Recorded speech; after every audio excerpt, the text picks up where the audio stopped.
Hello, welcome to From the South. I'm Laura Prada from our Telesur studios in Caracas, Venezuela. We begin checking out our headlines.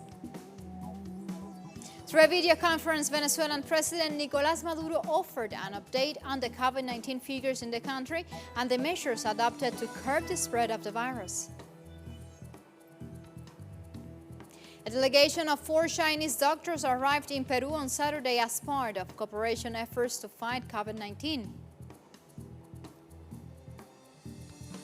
Afghanistan praises ceasefire agreement reached during the celebration of Eid alFitr.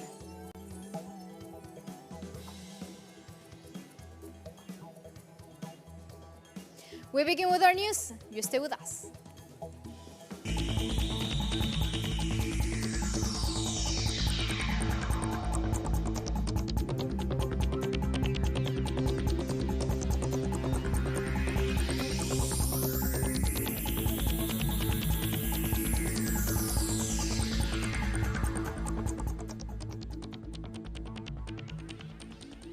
We begin with our news. Through a video conference, Venezuelan President Nicolas Maduro offered an update on the COVID-19 figures in the country and the measures adopted to curb the spread of the virus. Today we have 111 cases, 18 cases of community transmission, which I will detail. Attention, Maracaibo. I have news for you here. Maracaibo, attention. And 93 imported cases or cases of international contact. President Maduro also spoke about the capture of a mercenary group over the last 24 hours. We have just captured a group of terrorists who were also part of the failed incursion into Venezuela. At a press conference also this Sunday, Venezuelan President denounced the reported intentional spread of COVID-19 in the Bolivarian country as part of a plot by the Colombian government. Most of the cases come from abroad, and we have confirmed that buses they are being sent in from Colombia were infected with COVID-19, so that our compatriots would get sick. This was an order from Iván Duque. I say it with certainty. Venezuela is a beside nation with the evil and perversity of these devils, while we protect our borders. And the first of 5 Iranian tankers shipping fuel to Venezuela will arrive to the El Palito refinery. The Fortune tanker is the first of 5 expected to arrive this month as part of cooperation on trade agreements between Iran and Venezuela, 2 nations subject to U.S. sanctions. The National Bolivarian Armed Forces and Navy accompanying the Iranian ship to port in the Venezuelan state of Carabobo and reported that no incidents or threats had endangered the shipment. The armed forces were deployed in the face of threats by U.S. government that it would seize the vessels. Venezuelan Vice President for Economic Area, Tarek El Aissemi, welcomed the arrival of the tanker and noted that the cooperation between Iran and Venezuela aims at promoting the comprehensive deployment of both countries. Iran and Venezuela have maintained close diplomatic relations for 70 years and have signed more than 200 bilateral agreements in different fields. The unilateral U.S. sanctions imposed on the 2 countries have heavily impacted their economic and social development.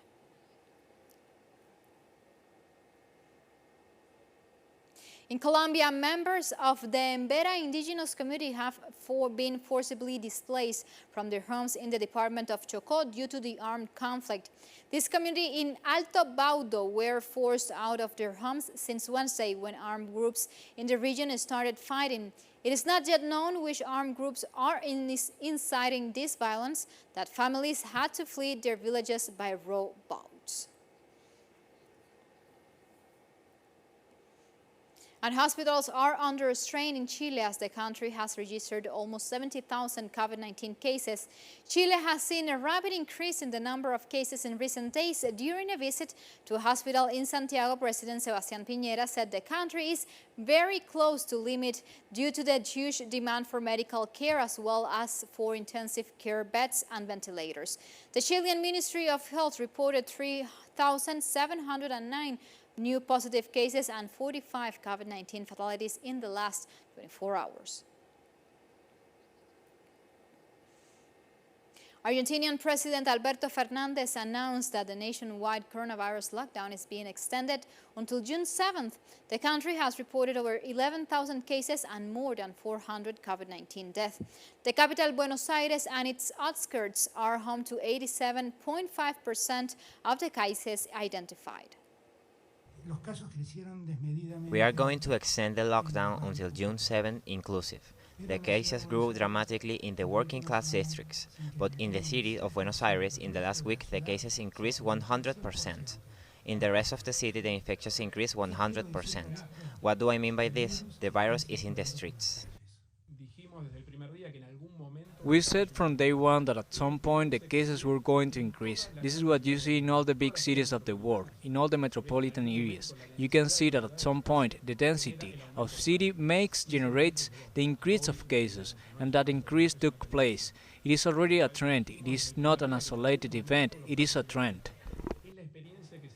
And Cuban scientists have managed to control the inflammation caused by COVID-19 in human organs thanks to the use of treatments developed by the Center for Genetic Engineering and Biotechnology. Our correspondent in Havana, Nayara Tardo, has this story.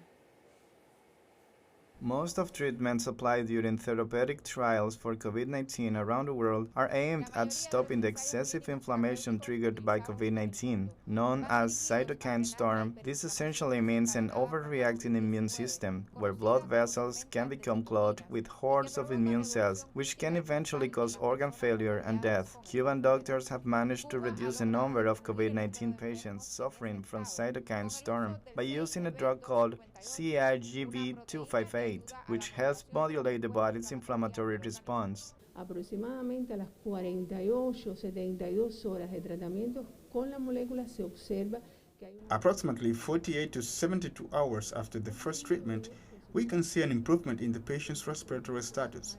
These results meant that we can also try it on patients with severe symptoms. There are many cases where if patient doesn't receive clinical intervention, their condition can turn critical. So on April 28th, we were given the authorization to extend the use of CIGB258 in all intensive care units in our country. autorización para hacer extensivo el uso del 6GB258 en todas las unidades de cuidados intensivos de nuestro país. These laboratories at the Genetic Engineering and Biotechnology Center are currently developing 16 different medical products, while also guaranteeing the production of one of their leading products, the antiviral drug called interferon alpha-2b, also used for the treatment of HIV. This drug has also proven effective in treating some coronavirus patients. Now, more than 80 countries regularly order it from Cuba. When the first cases appeared in Cuba, we had already had some knowledge on how our interferon fares against the virus. We sent a medical mission and studied the efficiency of the drug during the early stages of the pandemic in China. The initial results showed that it seems effective in treating many patients who were infected by the SARS-CoV-2, the virus that causes COVID-19.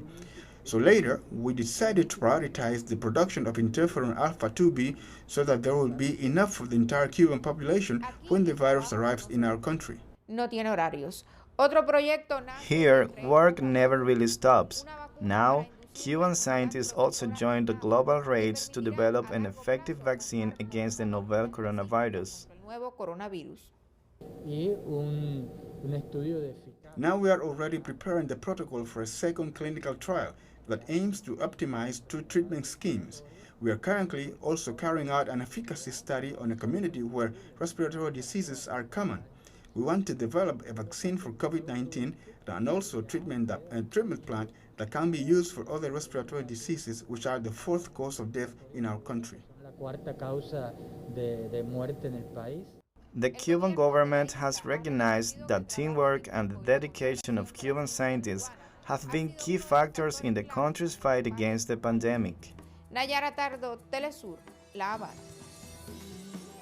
With this information, we go for a first break. Remember, follow us on Twitter at Telesur English and on my account at Laura P. Telesur. We'll be right back with more news.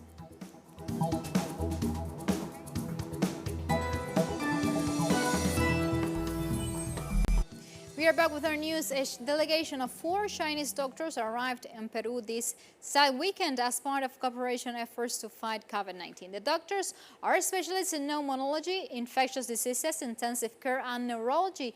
At the Nafang Hospital in the Guangdong province, they will spend 10 days in Peru, where they will meet with authorities and visit a number of hospitals. The doctors were welcomed by Health Minister Victor Zamora, who expressed gratitude for their assistance provided by the government of China. We have committed to make more beds available. We have 10,000 hospital beds and we are set to double current efforts over the next 2 months. We are also looking to increase the number of intensive care units. We have already multiplied tenfold the number of beds in ICUs. We have 1,000 beds in these units and we hope that over the next 2 months we will have over 10,000. Ecuadorian President Lenin Moreno offered his annual address to the nation 3 years after taking office. Moreno stated that in his last year as president, he will prioritize health education and the economy. This, despite the recently announced cuts to the education budget, widely rejected by sector professionals and students. On addressing the health sector, Moreno stated that he has allocated more than $10 million to this area. Moreno defined the mass layoffs in the public sector as representing savings that would help to preserve jobs. More than 150,000 Ecuadorians have lost their jobs due to the COVID-19 pandemic.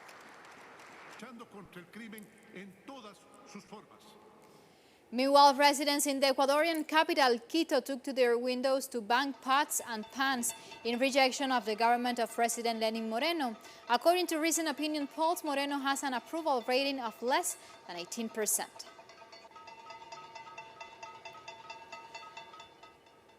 This Sunday, UK Prime Minister announced the partial reopening of schools on June 1st. So we said we would begin with early years settings and reception, year 1 and year 6 in primary schools. Early years reception, year 1 and year 6. And today I can announce that it is our intention to go ahead with that as planned on June the 1st, a week on Monday. We then intend from June the 15th for secondary schools to provide some contact for Year 10 and Year 12 students to help them prepare for exams next year, with up to a quarter of these students in at any point. That I can tell you today, I've had extensive face-to-face conversations with Dominic Cummings, and I've concluded that in travelling to find the right kind of childcare, at the moment when both he and his wife were about to be incapacitated by coronavirus, and when he had no alternative, I think he followed the instincts of every father and every parent, and I do not mark him down. Cafes and bars in the Spanish capital, Madrid, are preparing to welcome customers this Monday as the city gradually begins to ease its lockdown. Madrid will enter the first of 3 phases of the easing of restrictions this Monday. In the first phase, restaurants, bars, and establishments that have terrace seating will be allowed to open, but with a 50% reduction in the number of tables. Spanish Prime Minister Pedro Sánchez announced on Saturday that the country will welcome international tourists starting in July. Small shops, parks, and private museums will also open on Monday, but social distancing measures must be maintained. Spain remains one of the most affected nations in the world, with over 282,000 coronavirus cases and more than 28,000 fatalities.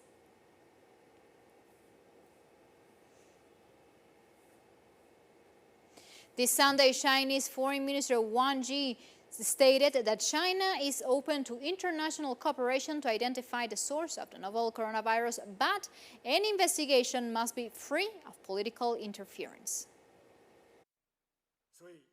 It is regrettable that aside from the devastation caused by the novel coronavirus, there is also a kind of political virus spreading through the US. This political virus is the use of every opportunity to attack and smear China. Some politicians completely disregard basic facts and fabricate too many lies targeting China. and plotted too many conspiracies. What have we to be on guard against now in some political forces in the US taking China-US relations hostage and attempting to push China-US relations towards a so-called new Cold War. The director of Wuhan Institute of Virology has refused statements by US President Donald Trump that COVID-19 could have been leaked from the Chinese facility. This is pure fabrication. Our institute first received the clinical sample of the unknown pneumonia on December 30 last year. After we checked the pathogen within the sample, we found it contained a new coronavirus, which is now called SARS-CoV-2. We didn't have any knowledge before that, nor had we ever encountered, researched, or kept the virus. In fact, like everyone else, we didn't even know the virus existed. How could it have leaked from our lab when we never had it? And China announced new measures to create jobs for migrant workers as the economy starts growing again. From January to April, a total of 3.54 million jobs were created in urban areas across the country, which, I think, represented a very impressive accomplishment. Given the fallout from the epidemic, it also represented a truly amazing increase for our country, compared with any other country or region in the world. India will resume domestic commercial flights from Monday after 2 months of lockdown.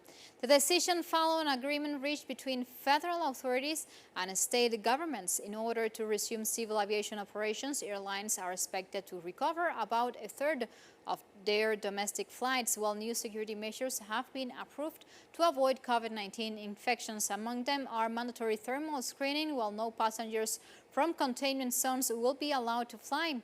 The Indian Health Ministry asked state governors to design quarantine plans for passengers with moderate or severe COVID-19 symptoms. The Civil Aviation Ministry also announced plans to resume scheduled international flights before August. India has reported over 138,000 coronavirus cases and a death toll of more than 4,000.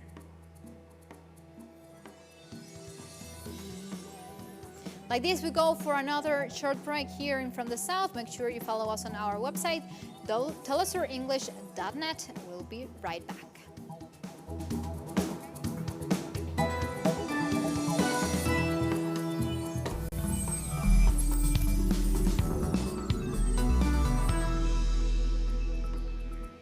We are back with our news. During the celebration of Eid al-Fitr in Afghanistan, President Ashraf Ghani praised the ceasefire agreement reached with the Taliban. Announcement of ceasefire by the Taliban. Last night, I instructed all the security and defense forces to observe the ceasefire and be on defensive status. Syrian officials in the southwestern province of Dara have discovered large quantities of weapons and ammunition.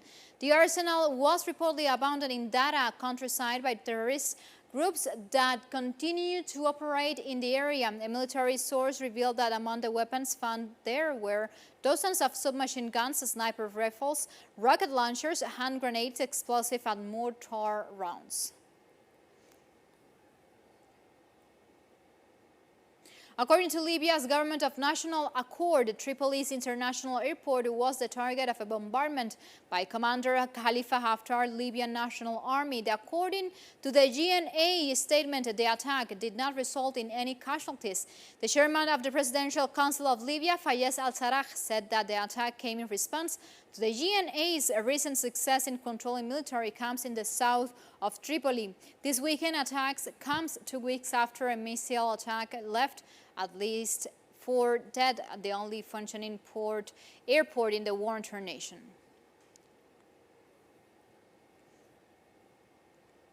Hundreds of citizens returned to Myanmar from Thailand after being hit by the economic impact of COVID-19.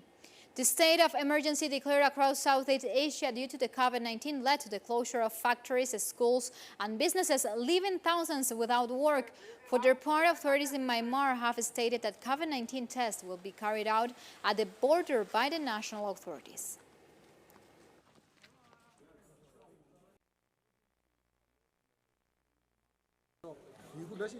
First, we plan to do SWAT tests on everyone who came back from Thailand. We will let them go to their towns from quarantine after we get negative results. South African President Cyril Ramaphosa has announced that the country will officially move to level 3 of lockdown from June 1st. South Africa has reported more than 22,006 confirmed COVID-19 cases and more than 400 deaths.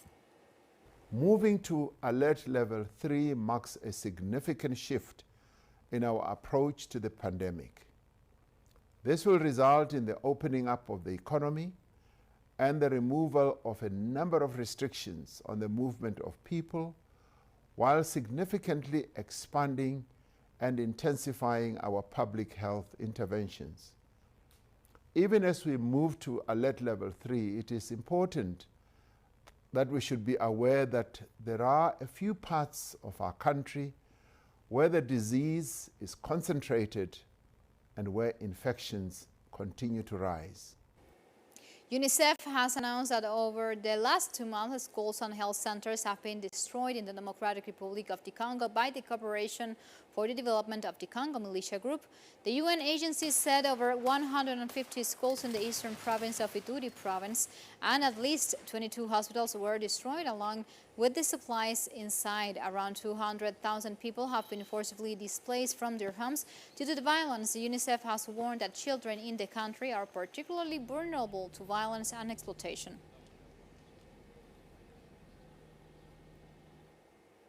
And meanwhile, thousands of Nigerians who fled conflict in the northeast of the country attended 8 prayers in a camp for internally displaced persons. It is precisely 7 years now that we haven't attended the Sara festival in our village, but we are now here to attend and celebrate it with family, friends and wishers. We thank the Almighty God and pray for more years ahead. The disease is really quite different, but people should make sure they strictly adhere to guidelines by the health professionals, including social distance, the use of face masks and hand sanitizer to protect the health of all. Muslims around the world began marking Eid al-Fitr on Sunday, marking the end of the holy months of Ramadan in the midst of coronavirus restrictions. A small number of worshippers gathered before the Kaaba at the Grand Mosque in Saudi Arabia, one of the holy sites in the city of Mecca, to attend prayers. In this festivity, Saudi Arabia, homes Islam's holiest site, began a 5-day run.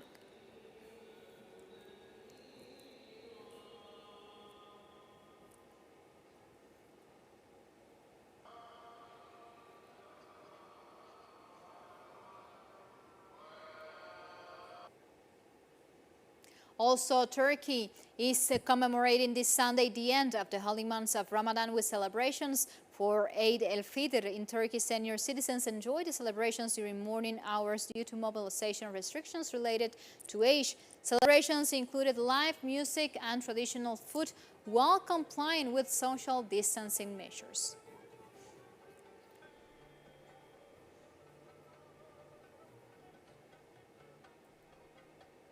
As we come to the end, we leave you with this video and images and sound of the Iranian tanker carrying fuel that arrived this Saturday to Venezuela and which is about to arrive to Venezuelan port. With these images of this fight towards freedom and in fight against sanctions, we come to the end. Thank you for watching.